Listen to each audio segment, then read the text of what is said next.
Spring is here and you're super excited. You got your brand new hive all set up, ready to go. You got your 3 pounds of bees that arrived. You picked them up.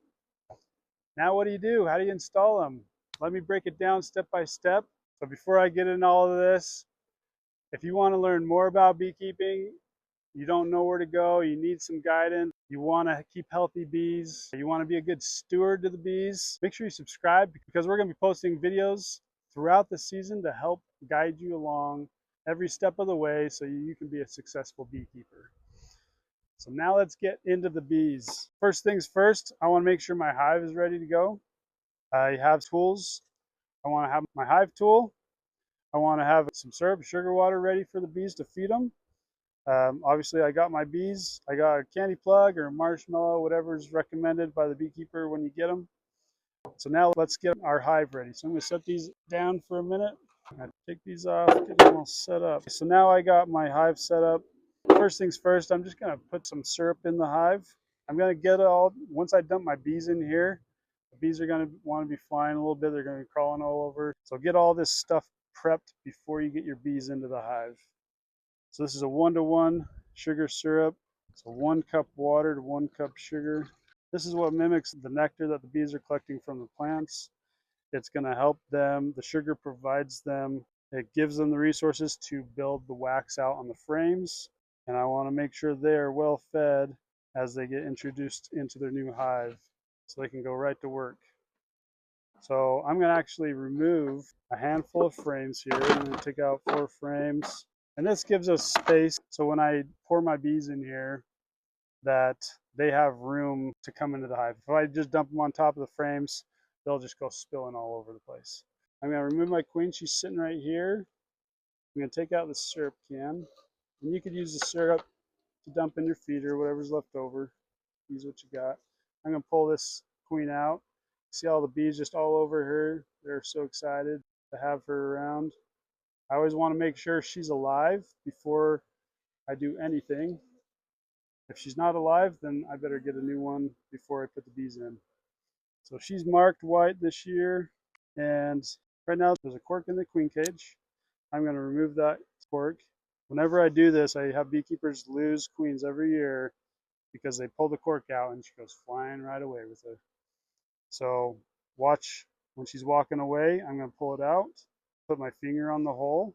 She won't sting you, so don't you worry. Now when she's walking back, where'd my plug go?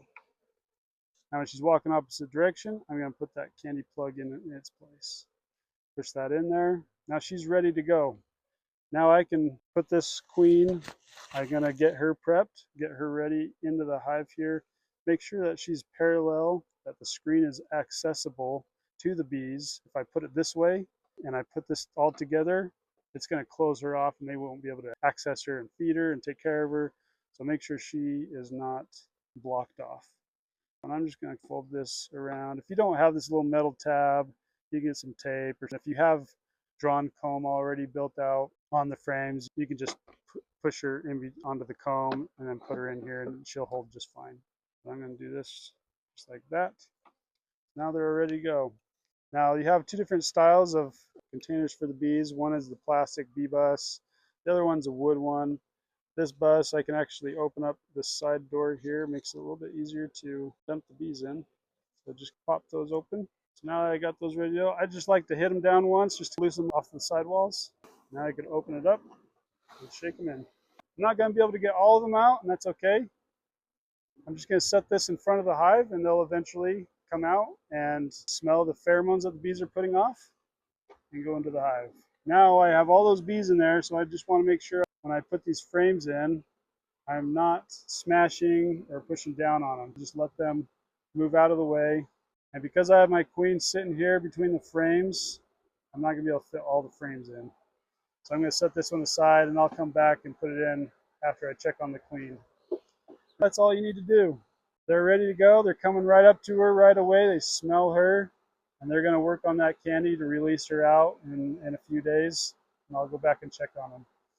So now we're just going to close them up, brush these grills in, just set it like this and slide. It pushes the bees out of the way. And they're excited to get going. Close this off. That's it. It's as simple as that. You can see I'm just sitting here without my veil on. The bees are actually really calm. They're just happy to get inside of a hive and now get to work. I want to check on the queen after 3 days, make sure that they've released her, and then go back 5 days after she's been released. I'll go back and check on her. And now I'm pulling frames out and I'm actually looking for eggs. So those are a really important time to check a queen, make sure she's successful. If I let too much time go past and I haven't checked to see if she's released or laying eggs, then that's a lot of time wasted in the hive, but they haven't had to be able to build up and draw comb out and start raising brood. So make sure you check on them frequently in the beginning stages. Once they're established and once she's starting to lay, then you can let them be, keep them fed, and let them start building out their hive. If you want to follow along with us and check out to see how we keep bees, you can find our beginner's guide and hive calendar link in the description. You guys could use that information as a guide, as a resource to help get you through your year. If you have questions about anything beekeeping, feel free to leave them down below. We'll do our best to answer those and provide videos for you that will help guide you through the year and be a successful beekeeper. Thanks for joining us. We'll see you guys next time.